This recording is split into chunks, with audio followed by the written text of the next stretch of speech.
Your non-negotiable compass. What on earth could that be? Welcome to day 215 of our Supersize You Annual Challenge. Sharon Horne-Ellstrom here.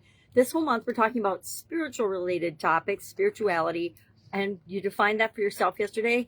And that leads me to believe we should talk about something that will help guide every decision that you make if you let it. And that is your core values. Core values are something that we talk about every month and in every area of the life framework.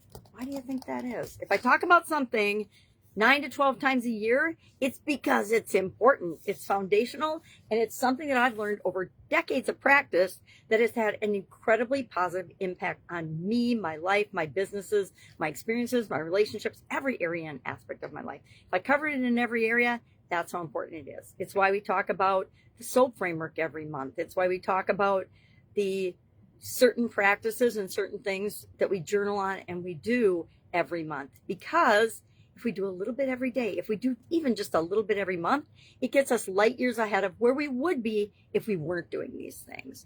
And we're going to talk about this today. Core values. Core values. How do you know what your core values are? Well, take a look at your results.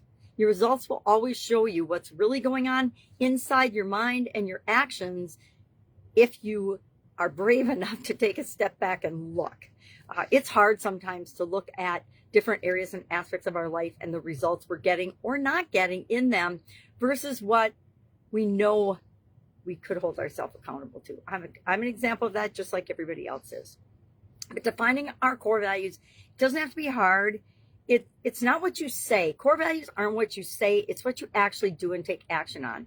The things that we say are important to us, but we don't actually practice on a regular basis or demonstrate in the world, probably really aren't that big a priority for us. Now, I will say, I'll give a personal example because why not use yourself as a guinea pig? Listening. I have been working on listening skills and trying to become a better listener as well as better speaker for decades. I grew up in a family of talkers. Everybody's a talker. We all talk over each other. And when we get together, all of my listening skills evaporate. Has that ever happened to you? So it's a value of mine, and I think it's probably a core value. Excuse me. To be a lifelong learner and to be always improving, to be continuously improving in every area and aspect of my life. And communication is a whole category in the life framework because I know how important it is to every aspect of our life, right? Just like all the others ones, just like spirituality. Living our values and being aligned with them and the choices that we make and aligning our personal beliefs with our core values, because sometimes we have beliefs that conflict with our core values, right? I know I've had beliefs that conflict with my core values. My core value was you get married, you stay married for life. You make a commitment, you stick to that commitment. The exes, not so much. Different core values. And because of that core value mismatch, which I didn't really understand at the time I got married, I'm no longer married, right? That's a pretty personal example. Our values are our decision partner. They are our decision filters. If we filter every decision through our core values, it becomes super fast and easy to decide whether something is for us or not for us.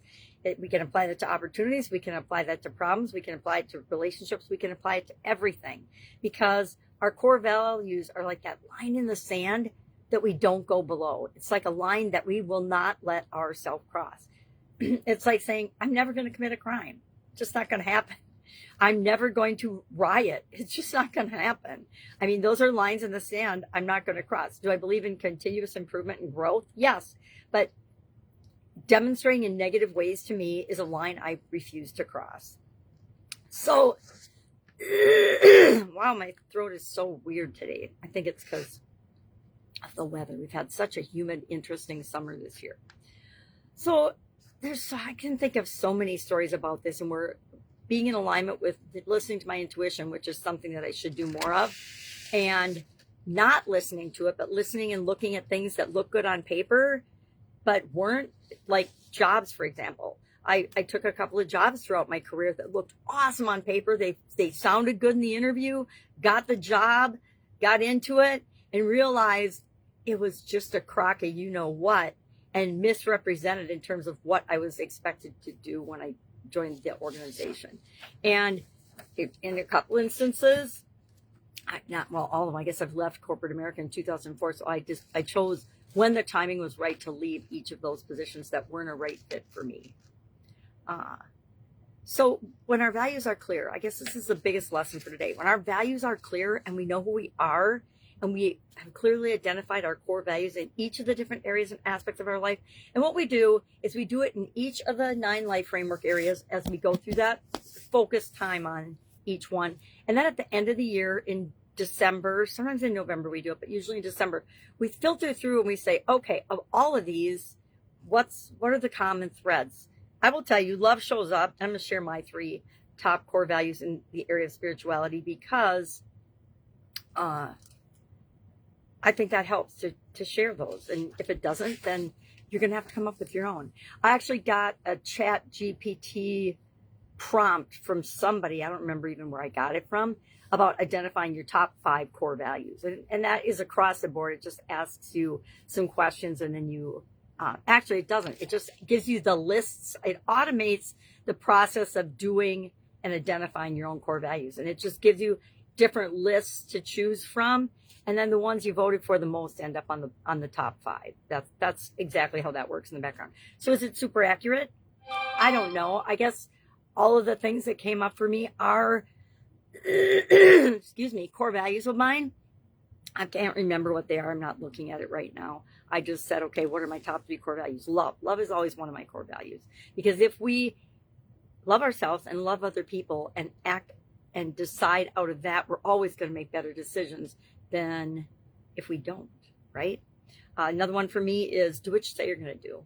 Be consistent, be predictable, let people know what you expect, and let them know what they can expect from you.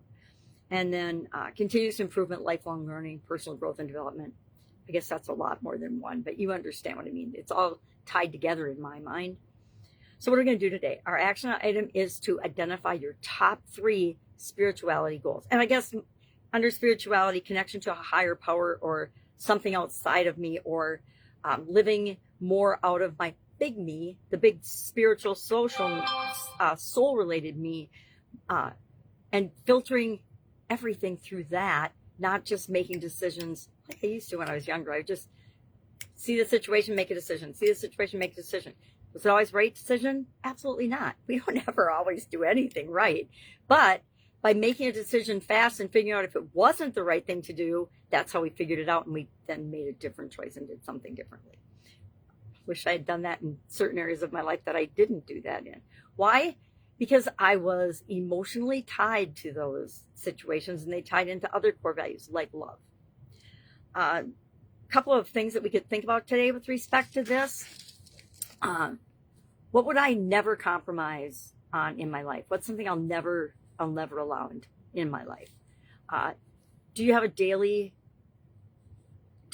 and then ask yourself, do your daily actions, do my daily actions reflect my stated values?